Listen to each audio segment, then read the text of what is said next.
Bonjour à tous, Bonjour à toutes. bienvenue dans cette vidéo dans laquelle nous allons parler d'une façon de coacher avec un objet en particulier que sont les Lego. Alors, je me présente Anne-Laure Dabo, coach et dirigeante du centre de formation Zen Pro. Donc Cécile Neville, coach et psychologue, et aujourd'hui on est là pour vous parler d'une méthode de coaching, d'un outil même. C'est même plus qu'une méthode, c'est un outil qu'on pourrait intégrer à plein d'autres méthodes. Un outil qui s'appelle le Lego. Simple, ludique, mais super efficace. Normalement, on n'a pas à vous repréciser de quoi il s'agit. Hein. On parle bien, oui, des petits jouets que nos enfants et que peut-être nous-mêmes on a joué avec quand on était petits. Et comment on peut utiliser ce matériel-là dans nos séances de coaching. Et vous allez voir qu'il va y avoir une multitude de façons de l'utiliser. Déjà, on peut l'utiliser dans le cadre d'entretiens individuels ou collectifs. Ce sont deux choses différentes. On va commencer par les entretiens individuels. Par quoi est-ce qu'on peut commencer, par exemple? Tout simplement, exposer par exemple une situation en prenant des Legos et ça va être représentatif de la situation qu'on vit actuellement et ça va permettre de pouvoir se détacher plus ou moins de la situation. La personne va dessiner au travers de ses Legos sa situation telle qu'elle aperçoit et elle va pouvoir venir parler davantage de ce qu'elle décrit sur la scène. Il y a vraiment quelque chose de très spécial quand on utilise les Lego pour symboliser, représenter d'une façon un peu métaphorique comme ça notre situation. C'est qu'ils vont peut-être utiliser telle couleur parce que ça leur évoque telle émotion, qu'ils vont mettre des distances plus ou moins proches, plus ou moins lentes, le mouvement va être plus ou moins rapide. Donc on peut aussi observer et faire discuter la personne de tout ce qu'on a observé. Nous, en tant que coach, quand la personne décrit cette situation, on est là que pour observer, c'est très silencieux, et éventuellement pour poser des questions. Là, l'objet que vous avez mis là, ça représente quoi? Pourquoi vous l'avez déplacé là un petit peu sur la droite? Vous avez choisi cette couleur par hasard ou c'est important pour vous? C'est vraiment juste mettre en lumière et approfondir, j'ai envie de dire. Oui. On est vraiment dans quelque chose de beaucoup plus approfondi pour décrire la situation de départ. Donc ça, c'est première étape qui peut être une étape géniale. Dans laquelle on peut avoir des déclics aussi. Carrément, dès le départ. Et puis après, on peut passer à une étape d'après. C'est-à-dire, OK, ça, c'est la situation telle qu'elle est aujourd'hui. Maintenant, on va prendre un autre endroit où vous le déplacez ou sur un autre espace ou voilà, et vous allez représenter la situation idéale que vous aimeriez vivre suite à un changement avec cet accompagnement, par exemple, pour définir peut-être mieux l'objectif de ce coaching. Ce serait quoi, idéalement, à la fin de notre suivi? Qu'est-ce qui aurait changé? Et là encore, la personne, elle va alors, bouger ses Legos. Ouais, on peut partir effectivement de la scène de départ initiale et la faire bouger. Et donc là, en plus, on voit le mouvement, on voit le changement et elle commente et elle peut rajouter, supprimer, modifier, transformer, elle peut faire ce qu'elle veut. Et là encore, le discours est en général très très intense. Et même dans l'action au final, hein, parce que du coup, c'est elle qui bouge. Donc ça veut dire aussi que c'est en prenant son changement en main qu'elle va réussir à obtenir la situation idéale telle qu'elle aperçoit. Et d'ailleurs, attention, le coach n'est pas censé toucher aux objets. C'est l'univers et la vie de la personne. Si vous venez modifier un objet, il faut vraiment, si vous avez une intuition, c'est de proposer à la personne, et si vous le mettiez là, peut-être qu'est-ce qui se passerait. Mais surtout pas vous rentrer en intrusion quelque part dans son espace d'intimité. C'est comme si vous rentriez dans sa tête, dans son imaginaire. Ça doit lui appartenir. Ça, c'est vraiment important. Ça, c'est une première façon, déjà, de travailler. Un avant, un après.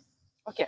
On a le système aussi d'évaluation. On peut justement, par exemple, nous on a une méthode qui s'appelle la méthode des piliers de vie, et on pourrait représenter une colonne de Lego, et un Lego représenterait un point. Donc par exemple, sur une échelle de 1 à 10, combien de petits Lego vous pourriez empiler, par exemple dans le pilier de vie amoureux ou dans le pilier de vie sociale, etc.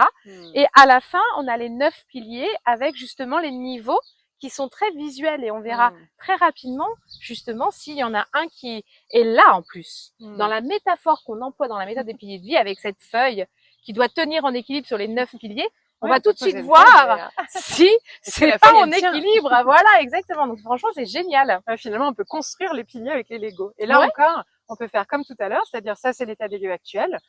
Du coup, si vous deviez changer quelque chose, en priorité, ce serait quoi? Est-ce que c'est ajouter sur un des piliers, sur l'autre? Et il peut y avoir des couleurs, avoir 9 couleurs, mais c'est eux qui choisissent les couleurs associées aux piliers aussi. Et donc, pourquoi? Il peut y avoir beaucoup d'échanges, voilà, au-delà de simplement une échange de discussion. Ça matérialise les échanges, en fait, alors qu'on pourrait le faire sans. Mais du coup, il y a quelque chose d'un peu plus personnel, profond. Vraiment, il y a quelque chose de plus profond dans cette approche-là.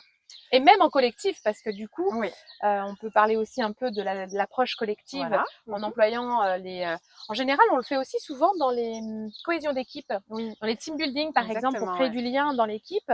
De co-construction, en fait, leur donner par exemple, représenter ensemble les valeurs de l'entreprise ou quelque chose même d'encore plus différent. Une problématique, on pourrait parler aussi d'une problématique du moment dans votre équipe ou dans votre entreprise et quelles solutions vous pourriez y apporter. Et donc, mais ensemble. Et donc, il y a vraiment une discussion pour se mettre d'accord sur les choses. Ça peut être dans un couple aussi, hein, en thérapie de couple. Alors qui est thérapeute de couple, c'est un bon moyen de communiquer, de faire se communiquer l'un l'autre. On transpose sur les objets et du coup, on peut aller beaucoup plus profondément dans ce qu'on va dire. Et on peut aller au même niveau avec la famille, donc avec des enfants qui, en plus, vont pouvoir même jouer s'ils sont présents, participer à cette discussion et à cet échange, sans mettre de mots. Ils vont ah non mais non, ça doit être ailleurs. Et des fois il y a des résultats. Moi j'ai des résultats incroyables. Et du coup on peut aussi faire ce qu'on appelle des jeux de rôle, parce que vous savez dans les Lego il y a aussi des personnages carrément. On peut faire revivre des scènes du passé, refaire parler, se mettre dans la peau de l'autre et qu'est-ce que l'autre aurait pu dire, qu'est-ce que vous auriez pu répondre, ou faire imaginer une future scène que la personne doit vivre, une communication qu'elle doit avoir avec quelqu'un, et la faire vivre d'avance la scène avec le Lego. Là encore, il y a quelque chose qui sort de soi et qui permet d'avoir un regard externe et être moins impliqué émotionnellement qu'en étant en interne en fait. Et on est parfois même plus bienveillant finalement. Oui, donc voilà, plusieurs pistes possibles, mais vous voyez que c'est un outil qui est d'une grande créativité et je suis sûre que vous aurez encore d'autres idées. Et d'ailleurs, n'hésitez pas, parce que je suis sûre qu'il y en a plein parmi vous qui sont formés aussi, hein, il y a des formations sur ça. Nous, on a la formation à la boîte magique qui peut utiliser les Lego, des Kapla, des Playmobil, tout ce que vous voulez. Serious Play, voilà.